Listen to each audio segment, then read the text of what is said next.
टूटते रिश्ते। बबली स्कूल से वापस आई तभी उसकी मम्मी कंचन ने कहा, बबली सीधे उपा। बबली ने जिद करते हुए कहा, मम्मी अभी ताई जी से चीज लेकर आती हूँ। लेकिन कंचन ने डांटते हुए कहा, सीधी ऊपर आती है या वहीं आकर तेरी पिटाई करो, खबरदार। जो ताई जी के कमरे में गई, बबली डर गई और सीधे सीढ़ियां चढ़कर ऊपर पहुंच गई। आगे की कहानी सुनने के लिए चैनल को सब्सक्राइब करें। आगे की कहानी सुनने के लिए चैनल को सब्सक्राइब करें। आगे की कहानी सुनने के लिए चैनल को सब्सक्राइब करें।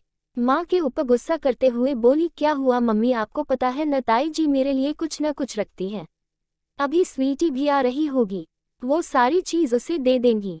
मैं ऐसे ही रह जाऊंगी, वो मुझे देगी भी नहीं। कंचन जी ने कहा, खबरदार। जो आज के बाद ताई जी के पास गई और स्वीटी को भी मैं देख रही हूँ, उसे भी आते ही सीधा ऊपर बुलाती हूँ। तभी नीचे स्वीटी की बस आकर रुकी। कंचन जी ने उसे भी बुला लिया। दोनों बहनें अपनी मम्मी से बहुत गुस्सा थीं। स्वीटी ने आते ही पूछा, मम्मी क्या हो गया, ताई जी से कोई बात हो गई है क्या? कंचन जी ने कहा, तुम बच्चे हो, इस सब में मत पड़ो, अब हम यहाँ नहीं रहेंगे। तुम्हारे पापा गए हैं कहीं किराए पर मकान ढूंढने, मिलते ही चले जाएंगे। बबली बोली, लेकिन मम्मी हुआ क्या है, कुछ तो बताओ। कंचन जी ने कहा, बोला ना कुछ नहीं हुआ, चलो खाना खाकर पढ़ने बैठो। दोनों बहनें कानाफूसी करते हुए अपने कमरे में चली जाती हैं। शाम को पूरे घर का माहौल बदला हुआ था।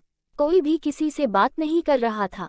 कन्हैयालाल जी, उनकी पत्नी शांति, उनका बेटा रोहन, तीनों ही अपने घर से बाहर नहीं निकले। इधर कंचन जी और उनके पति रमेश जी भी बहुत कम बात कर रहे थे। दोनों परिवार एक ही घर में ऊपर नीचे रहते थे और शाम को आंगन में बैठकर बातें करते थे। लेकिन आज दोनों परिवार अपने अपने कमरों में कैद थे। बबली और स्वीटी को कुछ भी पता नहीं था कि क्या बात है। अगले दिन सुबह कंचन जी ने दोनों बेटियों को जल्दी उठा दिया। सारा सामान पैक करके तैयार होकर बैठ गए। थोड़ी देर में गाड़ी आ गई जिसमें सामान चढ़ा दिया गया। घर में बिल्कुल सन्नाटा छाया हुआ था। दोनों बेटियां ताऊजी और ताईजी को देखना चाह रही थीं, लेकिन वे दोनों अपने बेटे रोहन के साथ अपने कमरे में बंद थे। कुछ देर में सौरभ जी कंचन और दोनों बेटियों को लेकर वहां से चल दिए। बबली और स्वीटी दोनों रोते हुए ताई जी के कमरे के दरवाजे को पीटने लगी, लेकिन अंदर से कोई आवाज नहीं आई। कंचन जी दोनों को खींचते हुए ले गई और गाड़ी में बिठा दिया। कुछ ही देर में गाड़ी अपनी नई मंजिल की ओर चल दी। सालों से जो परिवार एक साथ रह रहा था, अचानक सब बिखर गया। सौरभ जी और कंचन जी एक किराए के मकान में चले गए थे। नए घर में पहुंचकर कंचन जी सामान सजाने लगी। बबली और स्वीटी दोनों एक जगह बैठकर खामोशी से सब देख रही थी। सौरभ जी ने दोनों बेटियों को समझाते हुए कहा, बेटा हमें भी कोई खुशी नहीं हो रही वहां से आते हुए, लेकिन तुम नहीं जानती उन्होंने हमारे साथ क्या किया। हमारी पुश्तैनी साड़ी की दुकान बीच बाजार में है। पिताजी के जाने के बाद से हम दोनों भाई वो दुकान चला रहे हैं।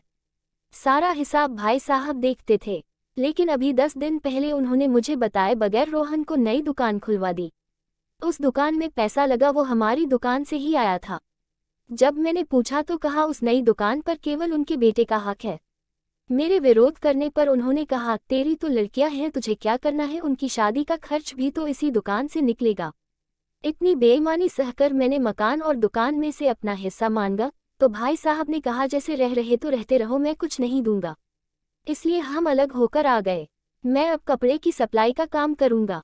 यकीन नहीं होता कि बड़े भाई होकर सारे बिजनेस और मकान पर कब्जा करके बैठ गए। बबली और स्वीटी को ये बातें समझ नहीं आ रही थीं, लेकिन धीरे धीरे कंचन और सौरभ ने उनके मन में ताऊजी और ताईजी के लिए नफरत भर दी थी। धीरे धीरे समय बीत रहा था।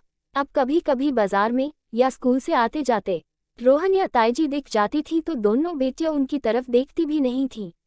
इसी तरह 4 साल बीत गए। इस बीच दोनों परिवारों में कोई बात नहीं हुई। सौरभ जी ने कपड़ों की सप्लाई का काम अच्छे से जमा लिया था। दोनों बेटियां भी अब बड़ी हो रही थीं। अपने कमाई से उन्होंने एक छोटा सा मकान भी खरीद लिया था। एक दिन रात के 2 बजे कन्हैयालाल जी के मोबाइल की घंटी बजी। सभी गहरी नींद में सो रहे थे। लंबी घंटी बजने के बाद बंद हो गई। कन्हैयालाल जी ने उठकर देखा तो यह सौरभ का फोन था। उन्होंने शांति जी को जगाया। कुछ समझ पाते इससे पहले ही दोबारा फोन की घंटी बजने लगी। कन्हैयालाल जी ने फोन उठाया। दूसरी तरफ से स्वीटी की रोने की आवाज आ रही थी। ताऊजी पता नहीं पापा को क्या हो गया, अचानक बेहोश हो गए। बहुत डर लग रहा है, आप जल्दी से आ जाइए। कन्हैयालाल जी ने कहा, बेटी तू चिंता मत कर, मैं अभी आ रहा हूँ। कन्हैयालाल जी शांति और रोहन को लेकर तुरंत सौरभ के घर पहुंच गए। रास्ते में उन्होंने डॉक्टर को फोन कर दिया था। डॉक्टर ने पहुंचकर इंजेक्शन दिया, फिर बताया माइनर हार्ट अटैक है, हॉस्पिटल ले जाना होगा। कन्हैयालाल जी अपनी गाड़ी में सौरभ और कंचन को लेकर हॉस्पिटल पहुंच गए।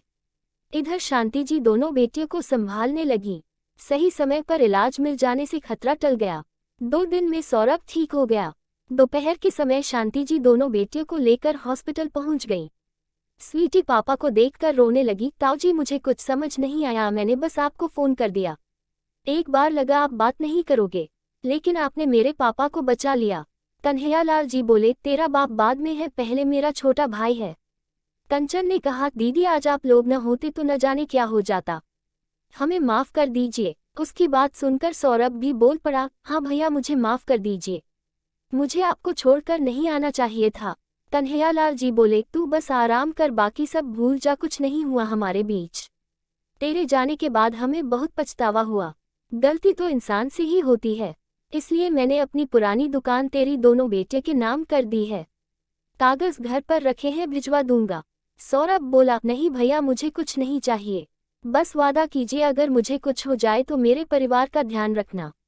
शांति जी बीच में रोकते हुए बोली खबरदार, जो बुरा बोला तो तू मेरा देवर है, पर मैंने रोहन में और तुझमें कभी फर्क नहीं समझा। रोहन को दुकान अलग इसलिए करवाई थी कि ये दुकान तुम्हें देकर हम तीरथ पर चले जाएं, लेकिन तुमने तो कुछ और ही समझ लिया, यह हम समझा नहीं पाए। सभी एक दूसरे से माफी मांग रहे थे। तभी रोहन बोला क्या अब मेरी बहनें मुझे राखी बांधेंगी? 4 साल हो गए मेरी कलाई सूनी पड़ी है। यह सुनकर पूरा परिवार हंसने लगा। सब अपने पुराने मकान में वापस आ गए और नए मकान को किराए पर दे दिया। ऐसी ही कहानी सुनने के लिए हमारे चैनल को लाइक, कमेंट और सब्सक्राइब करें।